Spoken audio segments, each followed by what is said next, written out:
What did you think of the Knicks' physicality in that game? And how did you guys felt like you met that consistently enough for you, or were there some common threads with the loss to Minnesota in that way? Yeah, I thought they were extremely physical, but that's how teams are going to play us. That team is built that way.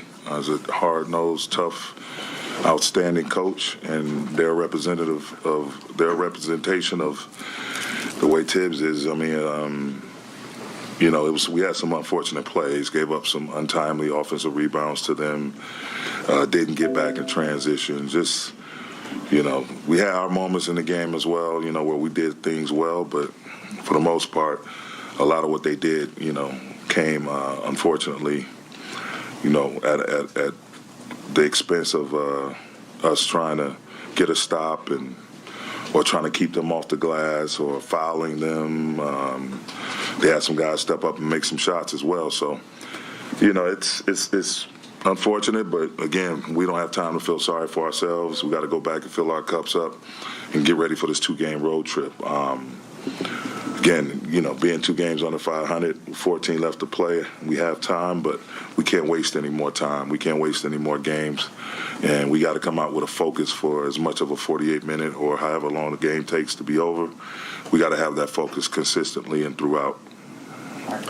Darvin, you mentioned that energy and focus and consistency, and it seems like it's mostly been there since the trade deadline, 8-3 before tonight.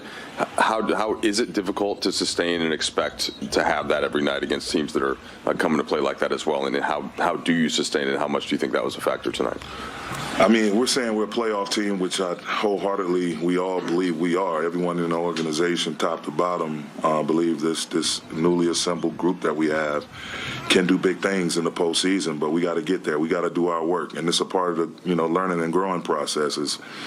We got to compartmentalize possessions and go possession by possession by possession, and regardless of what happens on any one particular possession, we got to learn how to have a short memory in terms of moving on to the next play, because again, you get disappointed that something didn't go your way and it continues to spill over into 2 or 3 or 4 more plays. So we'll get better from this. We'll watch what we need to watch on film, talk about the physicality. I mean, we have an ability to play physical as well, and I've seen it firsthand, but we had some guys who normally make shots, didn't make shots tonight. We missed free throws, turned the ball over at some untimely moments. So, again, we'll go back and look at both sides of the ball and look at some of the intangibles and look at the film and try to get better from it. Darvin, you mentioned the Minnesota game a couple times. You guys reeled off a 3-game winning streak after that and responded really well. How do you kind of ensure that that's the response versus, kind of sitting and dwelling on this or just kind of flipping the page as you were kind of talking about?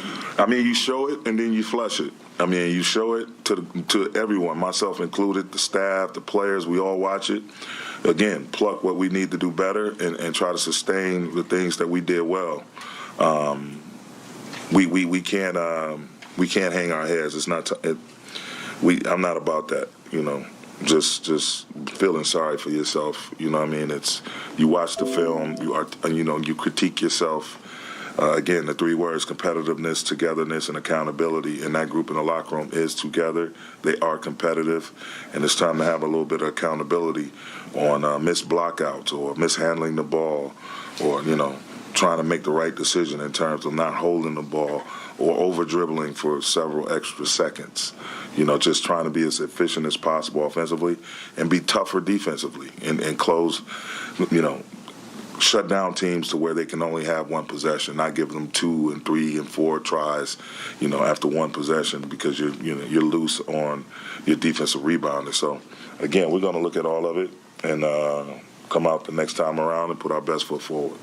Darvin Schroeder had a layup to cut it to 2, and then you guys trapped in the backcourt and ends up getting all the way down to 5 seconds before you can get the foul.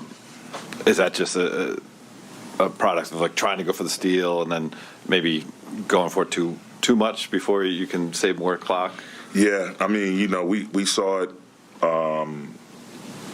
in the other Memphis game where Dennis got the steal against Desmond Bain. So we get guys, they were in their backcourt.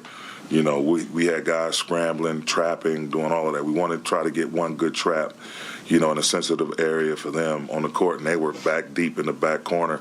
So you try to force a turnover if you can, and then foul. And just so happens they spreaded us out. They did a great job of getting off the ball quickly and allowing the time to dwindle. But, you know, do it over again. You know, I would do it the same. You know, I would definitely do it the same. It's not it's just unfortunate we weren't able to get a foul, you know, in a timely